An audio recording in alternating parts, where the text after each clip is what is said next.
నమస్తే welcome to CM times news. చేనేత కార్మికులకు 24,000 నేతన్న నేస్తం ద్వారా అందించిన ఘనత జగన్మోహన్ రెడ్డిదే.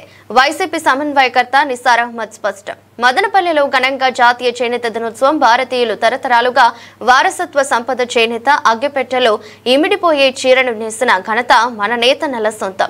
నాడు స్వాతంత్ర సంగ్రామంలో విదేశీ వస్తువుల బహిష్కరణ, స్వదేశీ వస్తువుల పునరుద్ధరణలో చేనేత ప్రధాన భూమిక పోషించిన భారతీయుల సంస్కృతి సంప్రదాయానికి ప్రతీకగా నిలిచే నేతన్నలకు జాతీయ చేనేత దినోత్సవ శుభాకాంక్షలను తెలియజేస్తూ కార్మికుల పక్షపాతి మాజీ ముఖ్యమంత్రి జగన్మోహన్ రెడ్డి మాత్రమే అని, నేతన్న నేస్తం ద్వారా చేనేత కార్మికులకు భరోసా ఇచ్చి ఏకైక ముఖ్యమంత్రి జగన్మోహన్ రెడ్డి అని మదనపల్లి వైసీపీ సమన్వయకర్త నిసార్ అహ్మద్ పేర్కొన్నారు. గురువారం జాతీయ చేనేత దినోత్సవం సందర్భంగా మదనపల్లిలో నిసార్ అహ్మద్ ఆధ్వర్యంలో ఘనంగా చేనేత దినోత్సవం నిర్వహించారు. చేనేత కార్మికులను సన్మానించి వారి శ్రమకు తగిన ఫలితం దక్కినప్పుడే కార్మికుల కుటుంబాలలో వెలుగులు విరజిమ్ముతాయని, జాతీయ చేనేత దినోత్సవం సందర్భంగా చేనేత వస్త్రాల వాడకాన్ని పెంపొందిద్దాం, చేనేత తయారీదారులకు అండగా నిలుద్దామంటూ మదనపల్లి వైసీపీ సమన్వయకర్త నిసార్ అహ్మద్ జాతీయ చేనేత దినోత్సవ శుభాకాంక్షలు తెలియజేస్తూ ఆకాంక్షించారు. ఈ సందర్భంగా నిసార్ అహ్మద్ మాట్లాడుతూ, వ్యవసాయం తర్వాత అత్యధికంగా వస్త్రాలు తయారు చేసే చేనేత రంగంపైన ఆధారపడి జీవనం సాగిస్తున్నారని అన్నారు. చేనేత కార్మికులకు అన్ని విధాలా ప్రోత్సహించిన మాజీ ముఖ్యమంత్రి జగన్మోహన్ రెడ్డి నేతన్నల మధ్యలో నిలిచిపోయారని అన్నారు. వైసీపీ ప్రభుత్వంలో నేతన్న నేస్తం ద్వారా చేనేత కార్మికులకు ఏటా 24,000 రూపాయలు అందించడం జరిగిందని వివరించారు. ఏ రంగంలో అయినా కార్మికుల జీవితాలలో వెలుగులు నింపిన ఘనత జగన్మోహన్ రెడ్డికే దక్కిందని అన్నారు. కూటమి ప్రభుత్వం ఏర్పడిన తర్వాత నేతన్న నేస్తం తొలగించడం ద్వారా చేనేత కార్మికులు తీవ్ర ఆర్థిక ఇబ్బందులు పడుతున్నారని అన్నారు. మళ్లీ జగన్మోహన్ రెడ్డి ముఖ్యమంత్రి అయితేనే కార్మికులకు తగిన భరోసా వస్తుందని వివరించారు. ఈ కార్యక్రమంలో councillor Shivayya, S Ramesh, Munishekar, Ramanjalu, Charan, Revathi, Mary, Vinutha, Abhay, Venkataramana, Ramana Reddy, Madhu, Narayana, Manikanta, Mahesh, military Mallikarjuna, Sharada Reddy, పెద్ద సంఖ్యలో వైసీపీ నాయకులు, చేనేత కార్మికులు పాల్గొన్నారు. ఈరోజు జాతీయ చేనేత దినోత్సవ శుభాకాంక్షలు చేనేత సోదరులకు అందరికీ. ముఖ్యంగా ఈరోజు మన కేంద్ర ప్రభుత్వం ఈ జాతీయ దినోత్సవాన్ని ప్రకటించారు. కానీ చేనేత వ్యవస్థ చాలా దుర్భర స్థితిలోకి పోతా ఉంది. ఏమి సిల్క్ రేట్లు ఎక్కువైపోయాయి, కార్మికులకు గిట్టుబాటు ధర లేదు, గవర్నమెంట్ ఆప్కో ద్వారా చేసిన ఉత్పత్తులను కొనడం లేదు, 200 యూనిట్లు ఇస్తామని చెప్పి చేనేత కార్మికులకు చెప్పారు కానీ, చెప్తా ఉన్నారు కానీ, ప్రకటిస్తా ఉన్నారు కానీ ఇంతవరకు జరిగిండేది లేదు. ఈ రోజు చూస్తే మేము కానీ నేతన్న నేస్తం కింద 25,000 ప్రకటిస్తామని, అది 1 సంవత్సరం అయిపోయింది వాళ్ళ కూటమి ప్రభుత్వం వచ్చి. ఇంతవరకు ఎందుకు ఇయ్యలేదని నేను ఈ చేనేత కార్మికుల తరఫున నేను అడుగుతున్నా. కానీ ఇప్పుడైనా ప్రకటించారు. త్వరగా ఈ చేనేత సోదరులకి ఈ నేతన్న నేస్తం ఇచ్చి 25,000 ఇచ్చి ఆదుకోవాలని నేను ఈ అన్నమయ్య జిల్లా చేనేత విభాగం అధ్యక్షునిగా నేను కుటుంబ ప్రభుత్వాన్ని నేను అడుగుతున్నాను. అదేవిధంగా ముఖ్యంగా చేనేత కార్మికులు ముందులాగా చాలా ఇబ్బంది పడుతూ ఉన్నారు. వాళ్ళకు 2 సెంట్లు ఇల్లు ఇచ్చి, 2 సెంట్లు ఉండాలి మగ్గానికి కావాలంటే, 2 సెంట్లు ఇల్లు ఇచ్చి వాళ్ళకి షెడ్ కట్టించి, రెండోది వాళ్ళకి సిల్క్ సబ్సిడీ ఇచ్చి, నేతన్న నేస్తం ఇచ్చి, రెండోది ఆ ముడి సరుకును కొని, తయారైన చీరలను కొని, ఆప్కో ధర కొని దాన్ని మార్కెటింగ్ చేసి చేనేత కార్మికులను ఎంతైనా ఆదుకోవాలని ఈ కూటమి ప్రభుత్వాన్ని నేను అడుగుతున్నాను.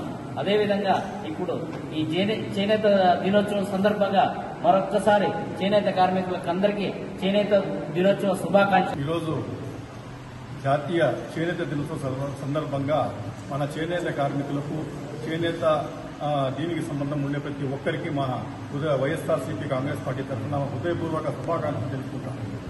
ఈరోజు చేనేత కార్మికులు మదనపల్లిలో కానీ ఈ సరౌండింగ్స్ కానీ వ్యవసాయం తర్వాత ఎక్కువ మంది ఆధారపడి జీవిస్తూ ఉండే ఉపాధి వచ్చేందులో చేనేత కార్మికుల ఉపాధి దగ్గర 10,000 మంది మదనపల్లిలోనే దగ్గర 10,000 మగ్గాలు ఉన్నాయి డైరెక్ట్గా.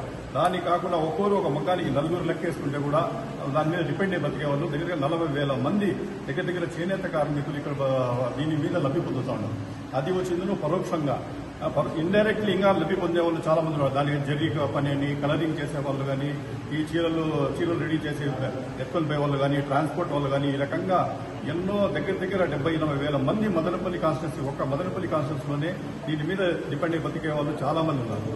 అదేవిధంగా ఈ మదనపల్లి కాన్స్టిట్యున్సీలో కూడా ఈ చేనేత విభాగంలో డెవలప్ అయిన తర్వాతే మా మదనపల్లి కాన్స్టిట్యున్సీ యొక్క రూపురేఖలు మారిపోయినాయి.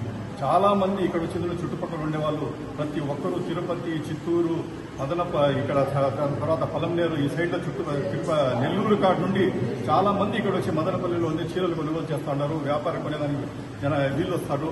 అందరూ ఇక్కడ నుంచి, అది కాకుండా ఇక్కడ ఉండే ప్రోడక్ట్స్ కూడా ఎక్కువగా కంచిలో పోయి అమ్మడం జరుగుతూ ఉంది. కంచిలో కూడా ఈ రోజు పేరుందంటే మదనపల్లి బ్రాండ్ చీరలకు మంచి పేరుంది. అందుకోసమే మదనపల్లికి వచ్చిన జాతీయ స్థాయి అవార్డు కూడా లభించడం జరిగింది.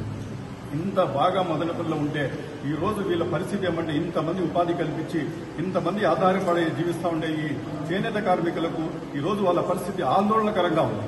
చాలా ఇబ్బందులు, ఫైనాన్షియల్లీ చాలా ఇబ్బందులు పడుతున్నారు. గవర్నమెంట్ వచ్చిందను మన జగన్మోహన్ రెడ్డి గారు ఆ రోజు పాదయాత్ర వచ్చినప్పుడు సిటిఎంలో ఫస్ట్ వచ్చిన తర్వాత చేనేత కార్మికులు అందరూ వచ్చి ఒక రిప్రజెంటేషన్ ఇచ్చి మాకు బతికేదానికి చాలా కష్టంగా ఉంది, మాకు ఏదో ఒకటి హెల్ప్ చేయండి అంటే ఆ రోజు ఆయన మీకు 24,000 నేతల నేస్తం ఇస్తాము అని చెప్పి హామీ ఇచ్చాడు. అదేవిధంగా ఆయన చెప్పిండే విధంగా రూలింగ్లో వచ్చిన వెంటనే నేతల నేస్తం 24,000 ఇచ్చి వాళ్ళకు వచ్చి ఆదుకున్నారు. ఆ రకంగా చాలా రకాలుగా నేతలు వాళ్లకు చేనేత కార్మికులకు అండగా నిలిచారు జగన్మోహన్ రెడ్డి గారు. అని ఈ ప్రభుత్వం మొన్న వచ్చిన తర్వాత సూపర్ 6 హామీలని అనేక హామీలు ఇచ్చినారు. ఫర్ ఎగ్జాంపుల్ ఈ చేనేత కార్మికులకు 24-25 వేల వరకు మేము వచ్చిందో నేతల నేస్తం ఇస్తామన్నారు. అదేవిధంగా 200 యూనిట్ల వరకు కరెంటు ఫ్రీగా ఇస్తాము అని కూడా చెప్పారు. అదేవిధంగా జీఎస్టీ వచ్చిందను ఫ్రీ చేస్తాము అని కూడా చెప్పారు. అదేవిధంగా 2 సెంట్లు వీళ్లకు మన కార్మికులకు వచ్చిందను 2 సెంట్ల భూమి ఇస్తాము, అక్కడ వాళ్ళు వచ్చి మగ్గాలు కట్టుకోవచ్చు, ఆడ ఇల్లు కట్టుకోవచ్చు, అన్ని రకాలుగా వాళ్ళకి ఆదుకుంటామని చెప్పి కూడా హామీ ఇచ్చారు. అదేవిధంగా మా జగన్మోహన్ రెడ్డి గారు ఉంటే ఆ టైంలో వచ్చిందను వీళ్ళు తొగట వీరులకు వచ్చి ఒక కార్పొరేషన్ ఓపెన్ చేసేసి వీళ్లకు పెద్దపీట వేసి అన్ని రకాలుగా వాళ్ళ ఇబ్బందులు ఆదుకునేవాళ్ళు. ఈ గవర్నమెంట్ వచ్చిన తర్వాత ఇంతవరకు ఏమి అమలు చేయని లేదు. కానీ ఈ రోజు మేము కూడా పేపర్లో చూసాము, మన ప్రియతమ సీఎం గారు మన చంద్రబాబు నాయుడు గారు చెందును మేము వచ్చి అనౌన్స్ చేస్తాము, మేము వచ్చి ఇస్తామని చెప్పి హామీలు ఇచ్చారు. ఇది ఎప్పటి వరకు చేస్తారు, ఏమి చేస్తారో ఇంతవరకు ఏమీ తెలియదు. దానికి వచ్చి కార్యాచరణ లేదు, దానికి వచ్చి టైం బాండ్ లేదు, కేవలం ఇస్తామని మట్టుకు చెప్పినారు. వీళ్ళ పరిస్థితి చూస్తుంటే చాలా మంది చేనేత కార్మికులు ఆత్మహత్యలు చేసే పరిస్థితికి వచ్చినారు. చాలా ఆందోళనకరంగా ఉంది. ఇట్లా వీళ్ళకి ఈ రోజు మనం గవర్నమెంట్ గా ఉండి ఈ రోజు ఈ రకంగా బాధపడతా ఉంటే కూడా, ఈ రకంగా వ్యవసాయం తర్వాత ఎక్కువ మంది జీవిస్తూ ఉండే శాఖ ఇదే ఉంటే కూడా ఈ రోజు వరకు వాళ్ళు మంచి చెడులు చూసే నాదుడు ఎవరు లేకుండా పోయినారు. కాబట్టి మేము ఒకటే డిమాండ్ చేస్తున్నాం, మీరు చెప్పిండే విధంగా, మీరు కూటమి ప్రభుత్వం చెప్పిండే విధంగా 200 యూనిట్లు ఫ్రీ కరెంట్ ఇమ్మీడియట్లీ ఇవ్వాలా, మాట చెప్పినారు, ఖచ్చితంగా చేసి తీరల్లా. అదేవిధంగా 2 సెంట్ల భూమి ఇస్తాము, అక్కడ ఒక ఇల్లు కట్టిస్తాము, వాళ్ళకు మగ్గాలు వేస్తాము, వాళ్ళకు ఉండేదానికి అవకాశం కలిగిస్తామని చెప్పినారు. అది కూడా చేయాలా. జీఎస్టీ కూడా వాళ్ళ మీద ఉన్న జీఎస్టీని ఎత్తేయాలా. అదేవిధంగా వాళ్ళు అన్ని నేతన నేస్తం కూడా ఇమ్మీడియట్లీ 25,000 శాంక్షన్ చేయాలా.